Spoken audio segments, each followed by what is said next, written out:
ओम शांति। ओम शांति। आज की तारीख है 28 नवंबर 2021। अव्यक्त महावाक्य, अव्यक्त बाप दादा रिवाइज कोर्स की मुरली, जिसकी ओरिजिनल डेट है 1 दिसंबर 1989। मुरली का सार: स्वमान से ही सम्मान की प्राप्ति। स्वमान से ही सम्मान की प्राप्ति। स्वमान से ही सम्मान की प्राप्ति। आज बाप दादा चारों ओर के स्वमानधारी बच्चों को देख रहे हैं। स्वमानधारी बच्चों का ही सारा कल्प सम्मान होता है। स्वमानधारी बच्चों का ही सारा कल्प सम्मान होता है। माना जो संगम पर बाप ने आपको स्वमान दिए हैं, उसके हिसाब से आपका सारा कल्प सम्मान होता है। अगर आज आप उन्हीं स्वमान से अपना जीवन व्यतीत कर दो। माना संगम पर भगवान हमें स्वमान देता है और उसके आधार पर सारा कल्प आपको सम्मान मिलता है। विचार करने की बात है। तो आज बाप दादा चारों ओर के स्वमानधारी बच्चों को देख रहे हैं। स्वमानधारी बच्चों का ही सारा कल्प सम्मान होता है। एक जन्म स्वमानधारी, सारा कल्प सम्मानधारी। माना आपने संगम पर स्वमानधारी बने, जो भगवान ने आपको स्वमान दिए हैं उसको धारण किया, और सारा कल्प सम्मानधारी। माना आपको सम्मान मिलेगा। अपने राज्य में भी राज्य अधिकारी बनने के कारण प्रजा द्वारा सम्मान प्राप्त होता है, और आधा कल्प भक्तों द्वारा सम्मान प्राप्त करते हो। अपने राज्य में राज्य अधिकारी बनने के कारण प्रजा से आपको सम्मान मिलता है, और आधा कल्प भक्तों द्वारा सम्मान प्राप्त करते हो। अब अपने लास्ट जन्म में भी भक्तों द्वारा देवात्मा व शक्ति रूप का सम्मान देख रहे हो और सुन रहे हो। देखते हो ना कितना सम्मान देते हैं। देवात्मा व शक्ति रूप का सम्मान देख रहे हो और सुन रहे हो। कितना सिक व प्रेम से अभी भी सम्मान दे रहे हैं। इतना श्रेष्ठ भाग्य कैसे प्राप्त किया? कैसे प्राप्त किया इतना श्रेष्ठ भाग्य कि आज भी आप सुनते हो कैसे वो सम्मान दे रहे हैं। मुख्य सिर्फ एक बात के त्याग का यह भाग्य है। आपने एक बात का त्याग किया है। वो कौन सी बात है जिसका इतना बड़ा श्रेष्ठ भाग्य आपको मिला है कि आज भी आप सुनते हो देव आत्मा व शक्ति रूप का सम्मान। आप देख भी रहे हो, सुन भी रहे हो। कितना सिक व प्रेम से सम्मान देते हैं। इतना श्रेष्ठ भाग्य कैसे प्राप्त किया? मुख्य सिर्फ एक बात के त्याग का यह भाग्य है। कौन सा त्याग किया? दे अभिमान का त्याग। दे अभिमान का त्याग किया, क्योंकि दे अभिमान के त्याग बिना स्वमान में स्थित हो ही नहीं सकते। आप लाख कोशिश कर लें कि भगवान ने कहा है मैं मास्टर सर्वशक्तिमान हूं, ये कितना श्रेष्ठ स्वमान है। अगर आपको अहंकार है, अगर आपको देह अभिमान है, तो आप इसमें स्थिति नहीं हो सकते। देह अभिमान का त्याग किया, क्योंकि देह अभिमान के त्याग बिना स्वमान में स्थित हो ही नहीं सकते। इस त्याग के रिटर्न में कि आपने देह अभिमान का त्याग किया, इस त्याग के रिटर्न में भाग्य विधाता भगवान ने ये भाग्य का वरदान दिया है कि आपको ये भाग्य प्राप्त होगा। दूसरी बात, स्वयं बाप ने आप बच्चों को स्वमान दिया है। स्वयं बाप ने माना भगवान ने आपको स्वमान दिया है। बाप ने बच्चों को चरणों के दास व दासी से अपने सिर का ताज बना दिया। आप तो सोचते थे हम तो तुम्हारे चरणों के दास हैं, हम तो तुम्हारे चरणों की दासी हैं, पर भगवान ने आपको क्या कहा? आप सिरताज हो, चरणों के दास नहीं। आप सिर का ताज हो बच्चे, चरणों के दास या दासी नहीं। कितना ऊंचा स्वमान, कितना बड़ा स्वमान दिया। आपने अपने आप को चरणों का दास या दासी कहा और भगवान ने आपको सिर का ताज कहा। तो कितना ऊंचा, कितना बड़ा स्वमान दिया। ऐसे स्वमान प्राप्त करने वाले बच्चों का बाप भी सम्मान रखते हैं। जिन्होंने इतना ऊंचा स्वमान प्राप्त किया है, ऐसे बच्चों का बाप भी सम्मान रखते हैं। माना उनका रिगार्ड, सम्मान भगवान भी रखता है। बाप बच्चों को सदा अपने से भी आगे रखते हैं, सदा बच्चों के गुणों का गायन करते हैं। हर रोज सिक व प्रेम से याद प्यार देने के लिए परमधाम से साकार वतन में आते हैं। वहां से भेजते नहीं, लेकिन आकर देते हैं। रोज याद प्यार मिलता है ना। इतना श्रेष्ठ सम्मान और कोई दे नहीं सकता। स्वयं बाप ने सम्मान दिया है, इसीलिए अविनाशी सम्मान अधिकारी बने हो। अविनाशी सम्मान मिल रहा है आपको, उसके अधिकारी बने हो।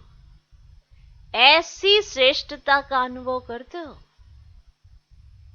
स्वमान और सम्मान दोनों का आपस में संबंध है। स्वमान और सम्मान, सम्मान मिलना आपको, ये दोनों का आपस में संबंध है। स्वमानधारी अपने प्राप्त हुए स्वमान में रहते हुए स्वमान के सम्मान में भी रहता, क्योंकि उसे जो स्वमान दिया भगवान ने उसका वो सम्मान करता है। उसे रिस्पेक्ट है उस चीज की कि भगवान ने मुझे सिर का ताज बना दिया। उस स्वमान के सम्मान में भी रहता और दूसरों को भी सम्मान से देखता। दूसरों को भी देखने का उसका नजरिया जो है ना, वो सम्मान से होता है। ये नहीं ये क्या है वो क्या है, ऐसे नहीं। दूसरों को भी वो सम्मान से देखता। स्वमानधारी अपने प्राप्त हुए स्वमान में रहते हुए स्वमान के सम्मान में भी रहता और दूसरों को भी सम्मान से देखता। बोलता व संपर्क में आता है। एक तो सम्मान से वो देखता है, सम्मान से वो बोलता है और सम्मान से ही वो दूसरों के संपर्क में आता है। ये जो सामने आत्मा है, इसका भी इतना ऊंचा स्वमान है।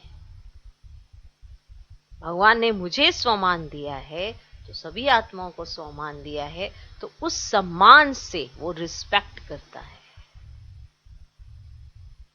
क्लियर? तो वो खुद तो स्वमान में रहता ही है और खुद का भी सम्मान करता है, तो दूसरों का भी सम्मान करता है और देखता है सम्मान से, बोलता है और संपर्क में आता है। स्वसम्मान का अर्थ ही है स्व को सम्मान देना। स्वसम्मान का अर्थ ही है स्वयं को सम्मान देना। माना जो भगवान ने कहा, कहीं कहते नहीं मैं तो ऐसा नहीं हूं, मैं तो ऐसा नहीं, तो ये तो डिसरिगार्ड हुआ ना भगवान का। उन्होंने कहा आप ऐसे हो तो स्वीकार करो। हाँ, हमें मेहनत लग रही है क्योंकि अवगुण भी साथ साथ चल रहे हैं, पर यह भी स्वीकार करो कि उन्होंने मुझे किस नजर से देखा है और मुझे उसी नजर तक खरा उतरना है। स्व सम्मान का अर्थ ही है स्व को सम्मान देना। जैसे बाप विश्व की सर्व आत्माओं द्वारा सम्मान प्राप्त करने वाले हैं, माना हर एक आत्मा भगवान को सम्मान देती है ना, हर एक सम्मान देते हैं ना भगवान को सम्मान। लेकिन जितना ही बाप को सम्मान मिलता है उतना ही सब बच्चों को सम्मान देते हैं। माना विश्व की हर आत्मा उनको सम्मान देती है, उनका रिगार्ड करती है, उनकी रिस्पेक्ट करती है, वो भगवान है। तो जितना उस बाप को मिलता है उतना ही वो सब कुछ बच्चों को देते हैं, बच्चों को इतना ऊंचा सम्मान देते हैं। जो देता नहीं है वो देवता बनता नहीं, जिसे देना नहीं आता वो देवता होता नहीं। अनेक जन्म देवता बनते हो और अनेक जन्म देवता रूप का ही पूजन होता है, देवी देवताओं की ही पूजा होती है। अनेक जन्म आप देवता बनते हो और अनेक जन्म देवता रूप का ही पूजन होता है। जब रूप का पूजन होता है तो जब स्वयं होते हैं तो कितना सम्मान है। आज रूप का इतना सम्मान है, जबकि रूप वो खुद नहीं है, तो वो जब स्वयं है तो कितना सम्मान है। एक जन्म ब्राह्मण बनते हो लेकिन अनेक जन्म देवता रूप में राज्य करते व पूज्य बनते हो। एक तो आधा कल्प आप राज्य करते हो देवता रूप में और आधा कल्प आपकी पूजा होती है देवता स्वरूप में, क्योंकि आपने एक जन्म आप क्या बने, ब्राह्मण बनते हो। देवता अर्थार्थ देने वाला अगर इस जन्म में सम्मान नहीं दिया तो देवता कैसे बने। इस जन्म में अगर चाहे स्वयं को सम्मान देना हो चाहे दूसरों को सम्मान देना हो, अगर आपने नहीं दिया तो देवता कैसे बनेंगे। अनेक जन्मों में सम्मान कैसे प्राप्त करेंगे, बताओ कैसे करेंगे प्राप्त, प्रश्न है भगवान का। कैसे प्राप्त करेंगे, फॉलो फादर, फॉलो फादर। साकार स्वरूप ब्रह्मा बाप को देखा, सदा स्वयं को वर्ल्ड सर्वेंट माना विश्व सेवाधारी कहलाया, बच्चों का सर्वेंट कहलाया और बच्चों को मालिक बनाया। सदा मालिकम सलाम किया, सदा छोटे बच्चों को भी सम्मान का स्नेह दिया। माना छोटे छोटे बच्चे होते हैं उनको भी बाबा बहुत रिगार्ड से बात करते, ऐसे नहीं तू ता ये वो नहीं, जैसे आज की दुनिया में है तो आत्मा ना। माना आपको सम्मान चाहिए, हमें सीखना चाहिए ब्रह्मा बाप से, फॉलो फादर करना है ना ब्रह्मा बाप को। तो जब देखना ही नहीं आएगा तो फॉलो कैसे करेंगे। तो देखें पहले, समझें पहले कि ब्रह्मा बाप ने किया क्या। छोटे बच्चों को भी सम्मान का माना इतना रिगार्ड का स्नेह दिया। होवनहार विश्व कल्याणकारी रूप से देखा कि ये होवनहार विश्व कल्याणकारी है। माना छोटे छोटे बच्चों को भी भगवान ने सम्मान तो दिया, लेकिन ब्रह्मा बाप ने उनमें क्या देखकर उनको सम्मान दिया कि ये होवनहार विश्व कल्याणकारी हैं।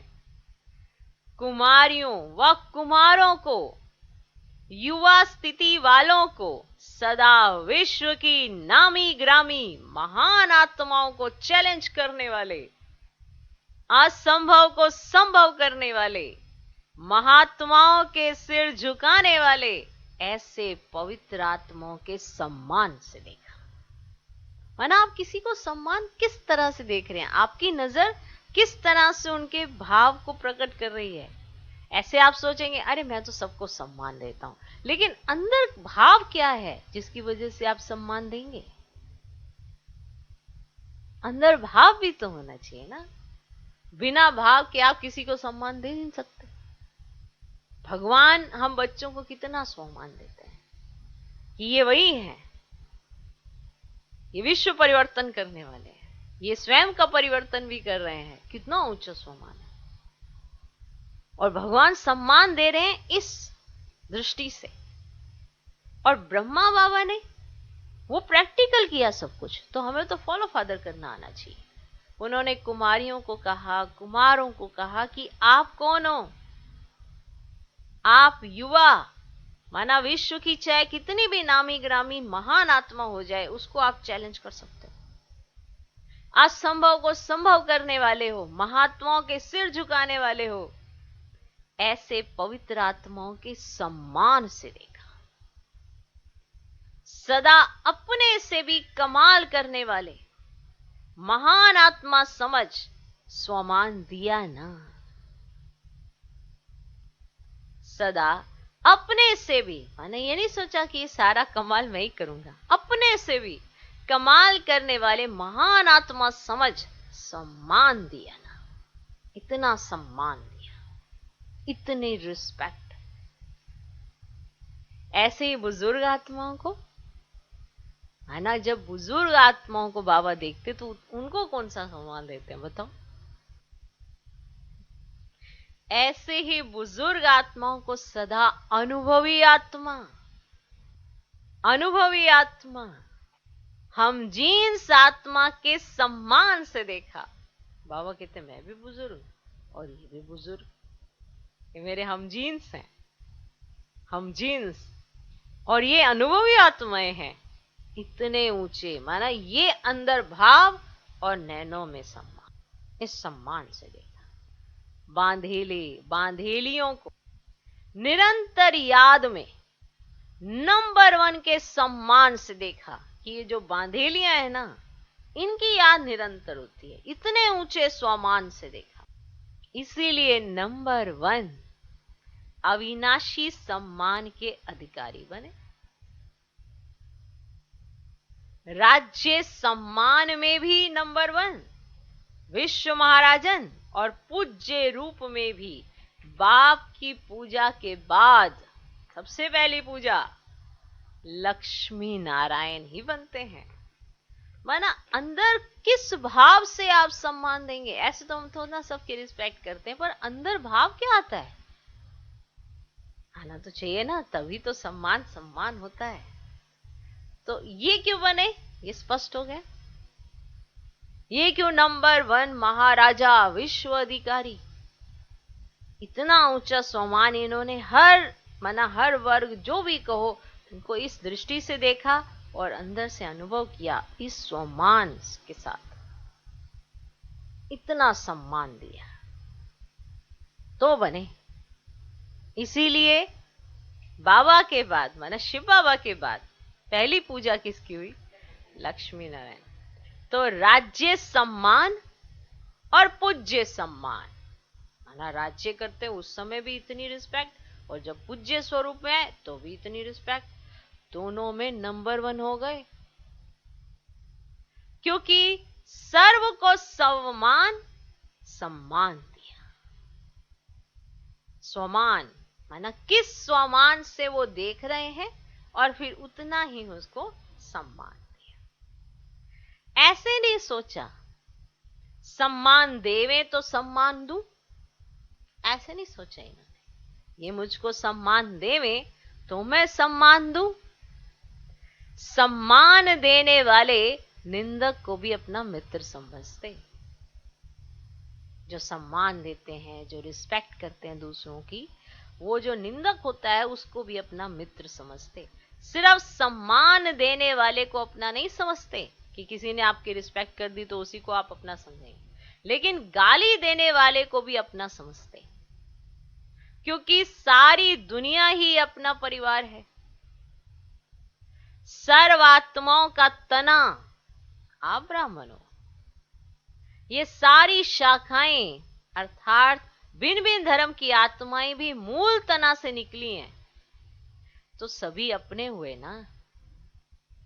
ऐसे स्वमानधारी सदा अपने को मास्टर रचयिता समझ सर्व के प्रति सम्मान दाता बनते हैं, सबको सम्मान देते हैं। सदा अपने को आदि देव ब्रह्मा के आदि रतन आदि पाठधारी आत्माएं समझते हो। आदि रतन आदि पाठधारी आत्माएं समझते हो। इतना नशा है तो सभी ने सुना बच्चों का सम्मान क्या है, बूढ़ों का सम्मान क्या है, युवा का सम्मान क्या है। बच्चा, युवा, बूढ़ा, यही तो तीन वर्ग है ना। बच्चा है आत्मा बना बच्चे के शरीर में है, जब वो युवा होती है, फिर जब वो बूढ़ा होता है, तो ये सम्मान क्या है, किस सम्मान से आप किस नजर से देखेंगे। आदि पिता ब्रह्मा ने हमको ऐसे सम्मान से देखा, कितना नशा होगा। तो सदा ये स्मृति रखो कि आदि आत्मा ने जिस श्रेष्ठ दृष्टि से देखा, ऐसी श्रेष्ठ स्थिति की सृष्टि में रहेंगे, क्योंकि उनकी दृष्टि इतनी श्रेष्ठ, तो वो सृष्टि भी उनकी श्रेष्ठ ही रहेगी। ऐसे अपने से वायदा करो। वायदे तो करते रहते हो ना, बोल से भी वायदा करते हो, मन से भी करते हो, और लिखकर भी करते हो, और फिर भूल भी जाते हो। इसलिए वायदा का फायदा नहीं उठा पाते।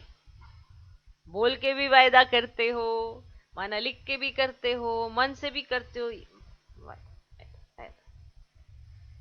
फिर भूल भी जाते हो। इसीलिए वायदे का फायदा नहीं उठा पाते। याद रखो तो फायदा भी उठाओ। सभी अपने को चेक करो, कितनी बार वायदा किया है और निभाया कितने बार है। निभाना आता है या सिर्फ वायदा करना आता है? ये वायदे करने तो बड़े अच्छे से आते हैं, हमें निभाना नहीं आता। निभाना आता है, वो सिर्फ वायदा करना आता है। वह बदलते रहते हो, कभी वायदा करने वाले, कभी निभाने वाले। टीचर्स क्या समझती हो? क्या समझती हो टीचर्स? क्या समझती हो बताओ? निभाने वालों की लिस्ट में हो ना। टीचर्स को बाप दादा सदा साथी शिक्षक कहते हैं। तो साथी की विशेषता क्या होती है?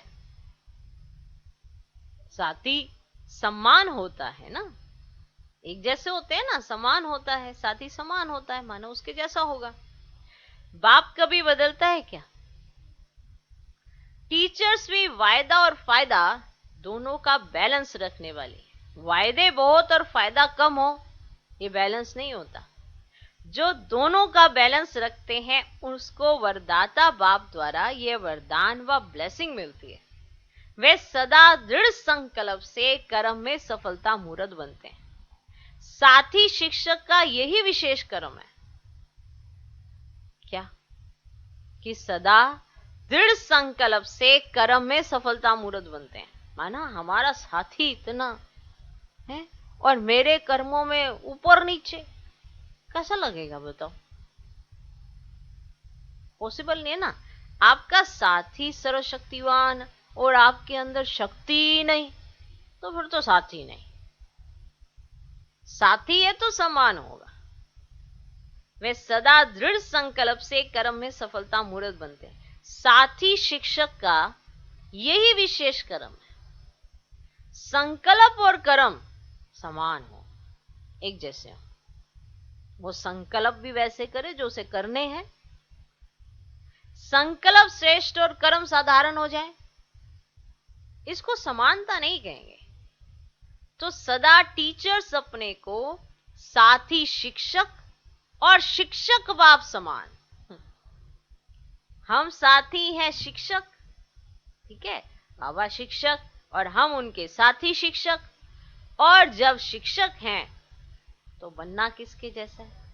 बाप समान, शिक्षक बाप समान होना चाहिए। ऐसे तो शिक्षक बहुत होते हैं, पर मैं शिक्षक बनूं बाप समान। समझ इस स्मृति में समर्थ बन चलो, यही समझ कर चलो। तो इस स्मृति को रखोगे ना तो समर्थ बन के चलो। बाप दादा को टीचर्स की हिम्मत पर खुशी होती है। हिम्मत रख सेवा के निमित्त तो बन गए हैं ना, लेकिन अभी सदा ये स्लोगन याद रखो, हिम्मते टीचर समान शिक्षक बाप। हिम्मते टीचर, आप हिम्मत रखो और किसके समान बन जाएंगे? बाबा के समान शिक्षक बाप, माना बाप समान शिक्षक, ये कभी नहीं भूलना। तो स्वतः ही समान बनने वाला लक्ष्य माना बाप दादा आपके सामने रहेगा और साथ रहेगा, क्योंकि आप उनके समान बन गए, एक जैसे। अब तो स्वतः ही समान बनने का जो आपने लक्ष्य रखा है कि हम बाप समान बनेंगे, बाप समान बनेंगे, बाप समान बनेंगे, तो ये जो आपका लक्ष्य है, तो बाप दादा आपके सामने रहेगा अर्थात साथ रहेगा। अच्छा, चारों ओर के स्वमानधारी, सो सम्मानधारी बच्चों को बाप दादा नैनों के सम्मुख देखते हुए सम्मान की दृष्टि से याद प्यार दे रहे हैं। सदा राज सम्मान और पूज्य सम्मान के समान साथी बच्चों को याद प्यार और नमस्ते। हम रूहानी बच्चों की भी रूहानी बाप दादा को नमस्ते नमस्ते नमस्ते। Good morning, good morning, good morning. Bihar group, Bihar से बच्चे गए हुए हैं बाहर लेने, तो बिहार ग्रुप बाप दादा के सामने बैठे। ओके, अभी आप सब कहाँ के हो? बिहार के। ओके, जो जो ग्रुप बैठे आप वो बन जाओ बस, ठीक है ना? तो बिहार ग्रुप, सभी अपने को स्वराज्य अधिकारी समझते हो? समझते हो? स्व का राज्य मिला है या मिलने वाला है? स्वराज्य अर्थात जब चाहो, जैसे चाहो, वैसे कर्मेंद्रियों द्वारा कर्म करा सको। ये कर्मेंद्रियां है ना, कर्मेंद्रियां पता है ना? ठीक, जब चाहो, जैसे चाहो, वैसे कर्मेंद्रियों द्वारा कर्म करा सको। माना आप जो कर्म करना चाहते हो वो इन कर्मेंद्रियों द्वारा करा सको। मान लो आप किसी की बुराई नहीं सुनना चाहते हो, फिर भी सुने जा रहे हैं। क्या कहा? आगे क्या? अच्छा, ये वो सुने जा रहे हैं और कह रहे हैं हमारा कर्मेंद्रियों पे बड़ा कंट्रोल है। कहाँ है? इंटरेस्ट इतना है कि कान उधर ही खिसके जा रहे हैं। तो ये कान भी कंट्रोल नहीं है ना? अब दृष्टि, वृत्ति, संकल्प, ये तो बड़ी भारी भरकम चीज होगी ना। तो स्वराज्य अर्थात जब चाहो, जैसे चाहो, वैसे कर्मेंद्रियों द्वारा कर्म करा सको। कर्मेंद्रिय जीत अर्थात स्वराज्य अधिकारी। ऐसे अधिकारी बने हो या कभी कभी कर्मेंद्रियां आपको चलाती हैं? कभी मन आपको चलाता है या आप मन को चलाते हो? बस आज मन नहीं कर, तो मन सा नहीं, चल कोई बात नहीं, कल से, कल भी मन नहीं करना, परसों भी मन नहीं। मन का क्या है? या आप अरे अरे हट मन, चल इधर चल, क्या करते हो? कभी मन आपको चलाता है या आप मन को चलाते हो? कभी मन व्यर्थ संकल्प करता है या नहीं करता है? ये प्रश्न है भगवान के आपसे। अगर कभी कभी करता है तो उस समय स्वराज्य अधिकारी कहेंगे? राज्य बहुत बड़ी सत्ता है। राज्य सत्ता चाहे जो कर सकती है, जैसे चलाना चाहे वैसे चला सकती है। ये मन, बुद्धि, संस्कार आत्मा की शक्तियां हैं। आत्मा इन तीनों की मालिक है। यदि कभी संस्कार अपनी तरफ खींच ले तो मालिक कहेंगे आपको। मन, बुद्धि, संस्कार आत्मा की शक्तियां हैं, ना कि मालिक। तो अगर आपको कोई संस्कार आपका पुराना अपनी तरफ खींच ले तो आपको मालिक कहेंगे क्या? आपके मन में कोई भी उल्टे पुल्टे संकल्प आ रहे हैं और आप ब्रेक ही नहीं लगा पा रहे, चले जा रहे हैं चले जा रहे हैं, 1 से 100 हो गए, 100 से 1000 हो गए, और अब आप परेशान हो गए, अरे कोई आओ बचाओ मेरे को, दलदल में परेशान हो गए, और बुद्धि समझ ही नहीं आ रहा उसको जाना कहाँ है, थक हार के सो जाएंगे। तो जो चीजें ये हैं, एक तो कर्मेंद्रियां जीत, और ये ज्ञानेंद्रियां जो है, मन बुद्धि संस्कार, ये आत्मा की शक्तियां हैं। आत्मा इन तीनों की मालिक है। यदि कभी संस्कार अपनी तरफ खींच ले तो मालिक कहेंगे आपको? बताओ भाई। तो स्वराज्य सत्ता अर्थात कर्मेंद्रिय जीत, जो कर्मेंद्रिय जीत है वही विश्व की राज्य सत्ता प्राप्त कर सकता है। माना जिसका आज अपने ऊपर संगम पर अपनी कर्मेंद्रियों पर कंट्रोल है, वो विश्व राज्य सत्ता प्राप्त करेगा। ये बहुत स्पष्ट सी बात है। जिसका आज ही कंट्रोल नहीं है वो कल क्या करेगा? विश्व का उसको राज्य भाग्य दे दिया तो उसको तो वैसी परेशानी हो जानी है। ये मंत्री चल ही नहीं रहे हैं, वैसे परेशान रहना उसने। यहाँ के मंत्री सुन नहीं रहे, वहां के कहां से सुन लेंगे? तो इसलिए वो उतरेगी नहीं आत्मा। उस समय जब सारे सुनते हो उसी समय उतरेगी जब कोई ना सुनता हो और वजीर की जरूरत हो।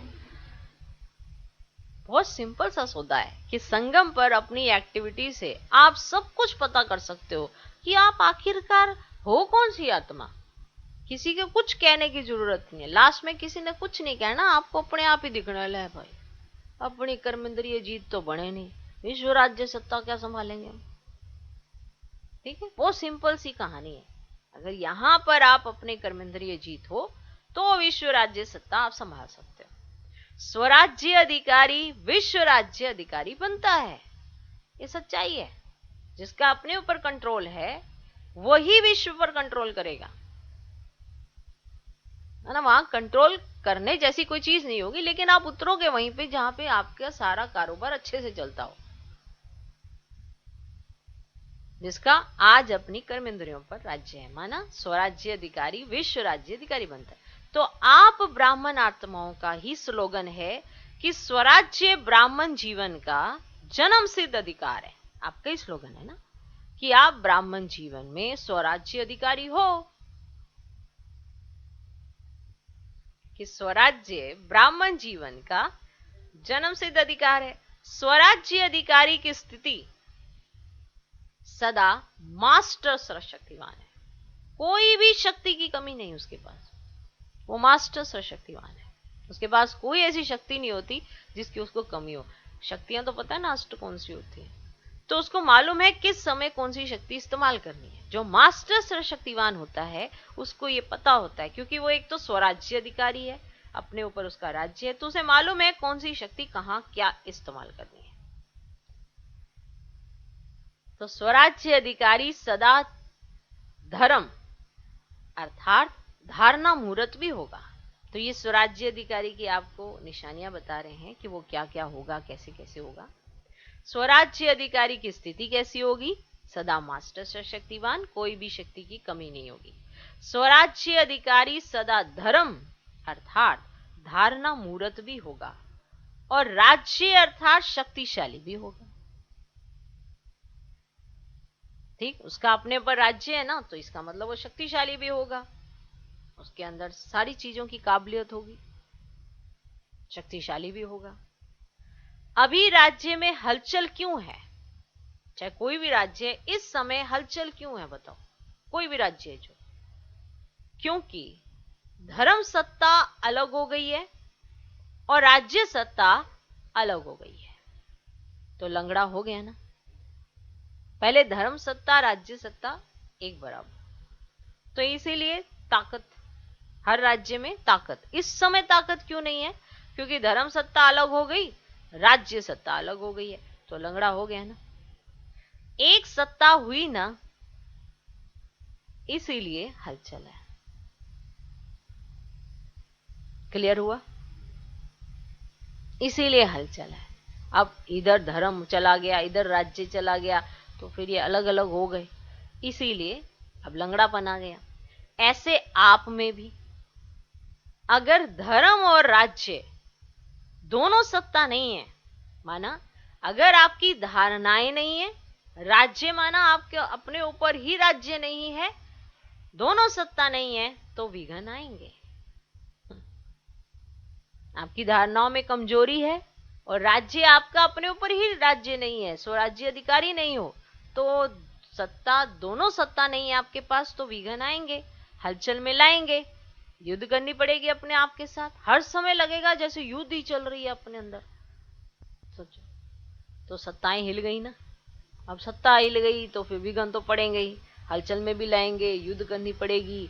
तो और दोनों ही सत्ता है।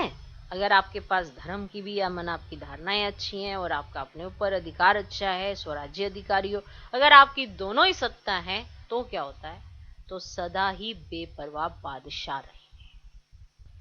अगर दोनों ही सत्ता है, धर्म भी है और राज्य भी है, धर्म माना धारणाएं और राज्य माना आप शक्तिशाली हो, आपका अपने ऊपर अधिकार है, अच्छा शक्तिशाली भी रहेगा ना, राज्य अर्थात शक्तिशाली भी होगा।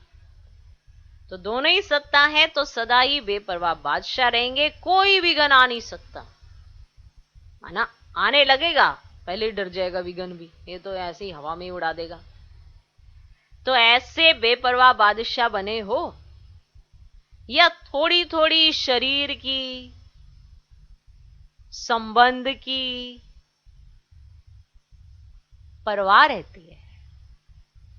बेपरवाह बादशाह अपने आप में सुनने में कितना अच्छा लगता है।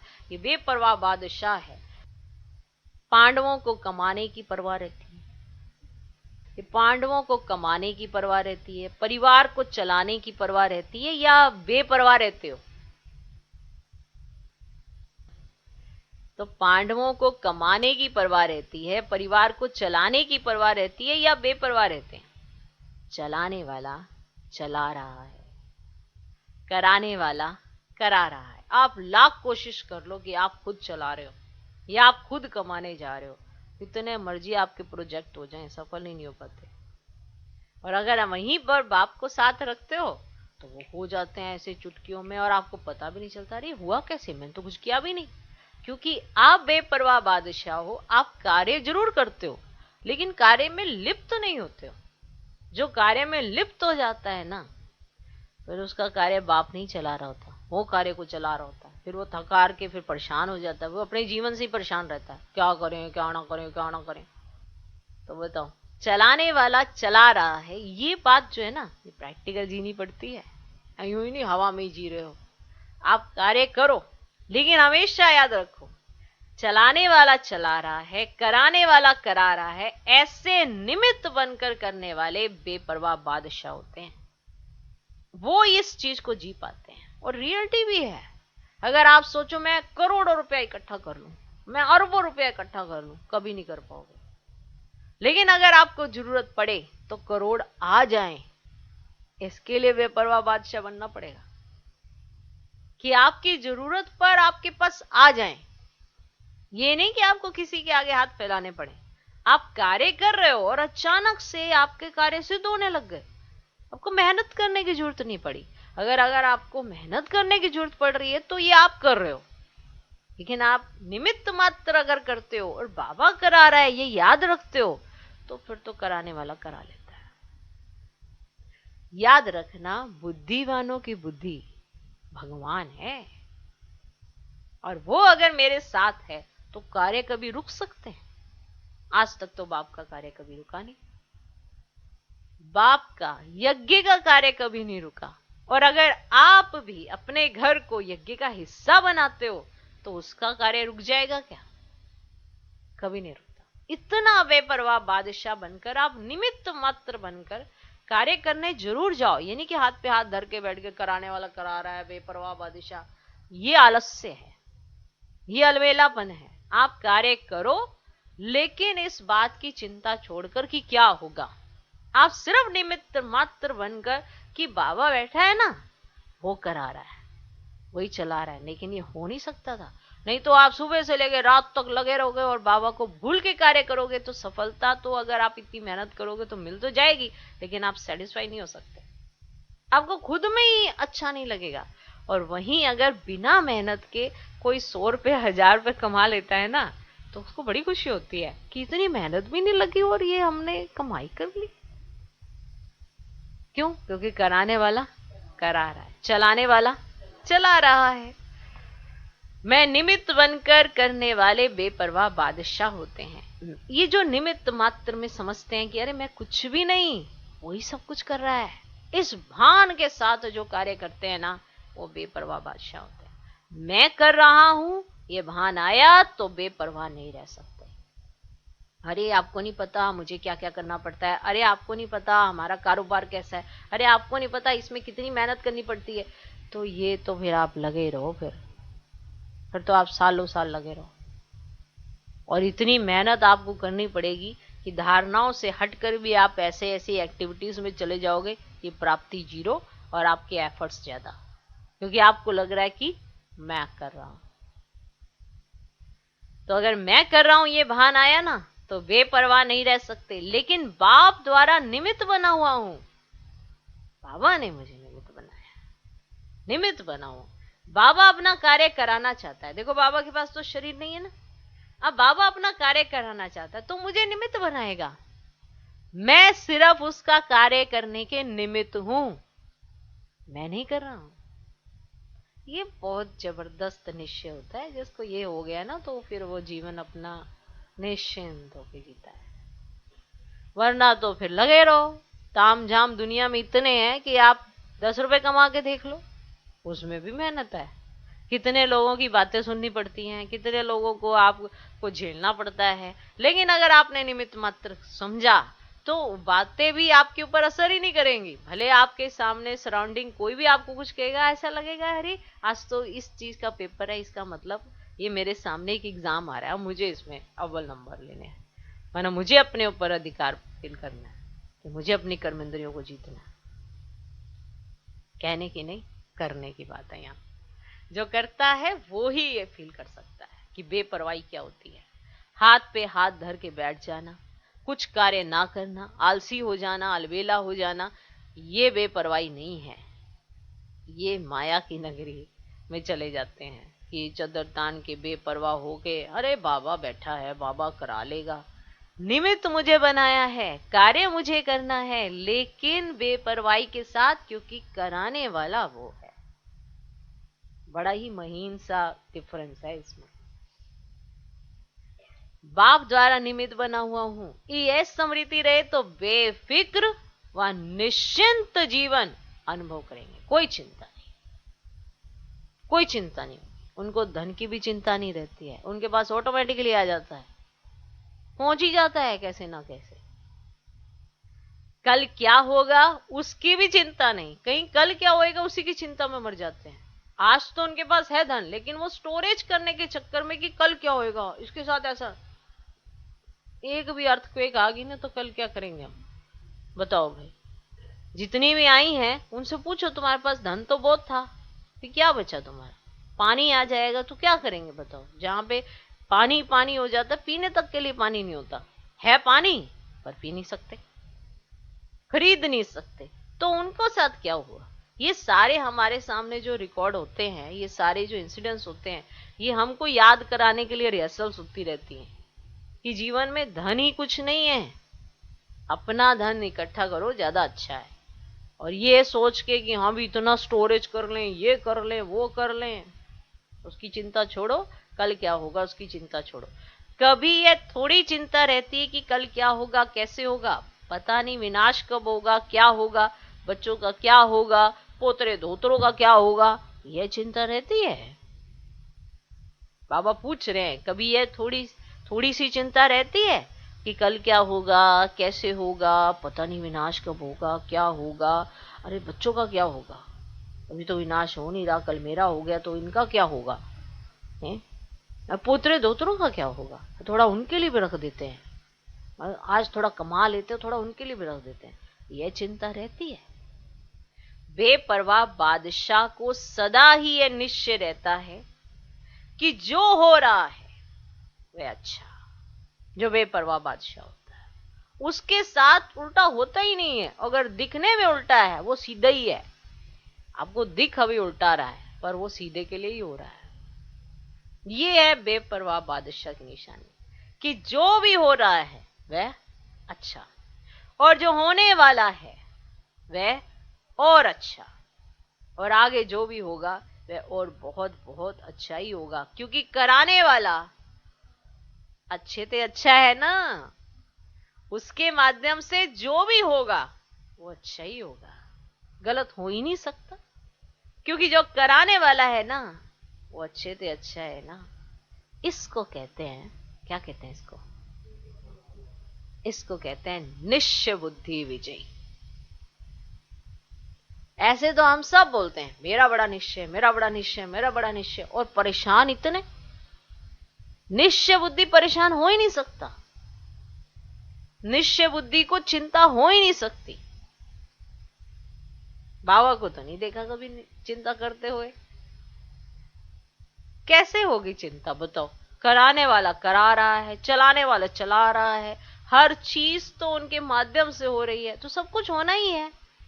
चाहे आपका घर हो, चाहे सेंटर्स हो, चाहे इतना बड़ा यज्ञ हो, सब कुछ उनके माध्यम से हो रहा है ना। अगर आपने अपने घर को बाबा का घर बना दिया तो चिंता छोड़ दो। चिंता छोड़ दो का अर्थ ये नहीं है कि आप कार्य करना छोड़ दो। कार्य करो जो वो कहते हैं, जो भी संकल्प आए करो, क्योंकि वो आपको संकल्प ही तो देंगे कि ये करो। वो तो कराने वाला है ना। और जैसे ही आपको संकल्प आए वो करो, और याद रखो ये वो करा रहे हैं। कराने वाला करा रहा है, चलाने वाला चला रहा है। जो इस तरह से जिसको ये लगता है कि हर घड़ी मेरे लिए अच्छे से अच्छा है, वो है निश्चय बुद्धि विजयी। हम आपको कहें ये कर लो तो आप कहें हाँ ये भी कर लेते हैं, फिर कहें कि ये ना करो, बोले हम भी तो कहा था कर लो, अब ये करो, तो आपका निश्चय डामाडोल है, आप हिल रहे हैं। हमें तो वो कहे खड़ा हो जाओ तो कहेंगे ना वो तो रली आसान है, हम 10 बार खड़े हो जाएंगे। बात खड़े यहाँ की नहीं, यहाँ बुद्धि से खड़े और बैठने की बात होती है। शरीर से स्थूल में तो आप माँ बाप भी कहेंगे खड़े हो जाओ तो खड़े हो जाएंगे, बैठ जाओ तो बैठ जाओगे, और हम चीजी देंगे तुमको। तो बच्चा बहुत अच्छी तरह से खड़ा उठा बैठा उठा आधे घंटे तक कर लेगा, क्योंकि उसको चीज का लालच है, कर लेगा। लेकिन हमें यहाँ पर दे अभिमान से ऊपर उठना है भाई, उसके लिए खड़ा होना है, उसमें ही निश्चय हिल जाता है। कुछ कहा जाए कि ऐसा नहीं करना, ऐसा कर लेना, अभी पीछे तो कहा था कर लेना, फिर कहा था ये कर लेना, इतने में ही डावाडोल हो जाते हैं। अच्छा समझ ही नहीं पाते कि आने वाली स्थिति को तो बाबा भाप सकता है ना, इसलिए वो हमें अलर्ट कर रहा है। लेकिन इतना समझने वाला तो निश्चय बुद्धि होता है ना। ओके, ऐसे बने हो या सोच रहे हो? तो बाबा ने पूछा ऐसे बने हो या सोच रहे हो? अभी बनना तो है ही ना। इतनी बड़ी राजाई मिल जाए तो सोचने की क्या बात है? अपना अधिकार कोई छोड़ता है? बताओ, छोड़ता है? झोंपड़ी वाले भी होंगे, थोड़ी सी मिल्कियत भी होगी तो भी नहीं छोड़ेंगे। यह तो कितनी बड़ी प्राप्ति है।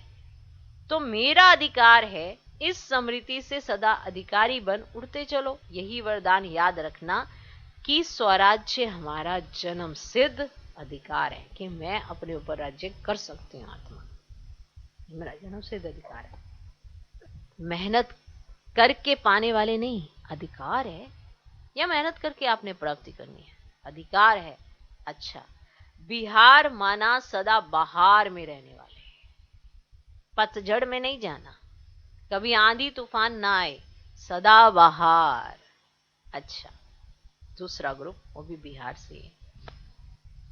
अपने को रूहानी दृष्टि से सृष्टि को बदलने वाला अनुभव करते हो? सुनते थे कि दृष्टि से सृष्टि बदल जाती है, लेकिन अभी अनुभवी बन गए। रूहानी दृष्टि से सृष्टि बदल गई ना। अभी आपके लिए बाप संसार है तो सृष्टि बदल गई। पहले की सृष्टि अर्थात संसार और अभी के संसार में फर्क हो गया ना।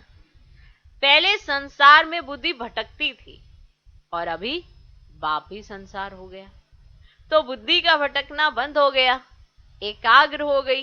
क्योंकि पहले के जीवन में कभी देह के संबंध में, कभी देह के पदार्थ में, अनेकों में बुद्धि जाती थी।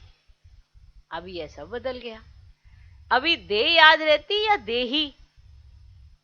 अगर देह में कभी बुद्धि जाती है तो रोंग समझते हो ना। फिर बदल लेते हो, देह के बजाय अपने को देही समझने का अभ्यास करते हो, तो संसार बदल गया ना, बदल गया ना आपका संसार। स्वयं भी बदल गए। बाप ही संसार है या अभी संसार में कुछ रहा हुआ है? विनाशी धन या विनाशी संबंध की तरफ बुद्धि तो नहीं जाती। विनाशी धन की तरफ या विनाशी संबंध की तरफ बुद्धि तो नहीं जाती। अभी मेरा रहा ही नहीं, मेरे पास बहुत धन है, यह संकल्प व स्वप्न में भी नहीं होगा, क्योंकि जब सब बाप के हवाले कर दिया, मेरे को तेरा बना लिया ना, या मेरा मेरा ही है और बाप का भी मेरा है, ऐसा तो नहीं समझते।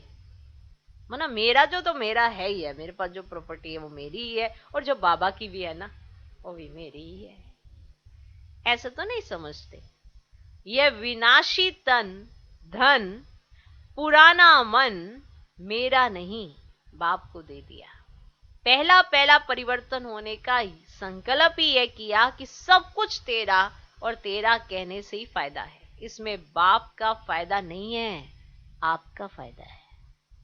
क्योंकि मेरा कहने से फंसते हो, तेरा कहने से न्यारे हो जाते हो, मेरा कहने से बोझ वाले बन जाते हो, और तेरा कहने से डबल लाइट ट्रस्टी बन जाते हो।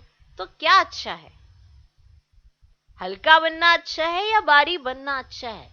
बताओ भाई, हल्का बनना अच्छा है या भारी बनना अच्छा है? हल्का बनना अच्छा है या भारी बनना अच्छा है? माना ट्रस्टी होंगे तो हल्के होंगे, और अगर मेरा मेरा मेरा मेरा करोगे तो भारी हो जाओगे। तो बताओ कौन सा अच्छा है?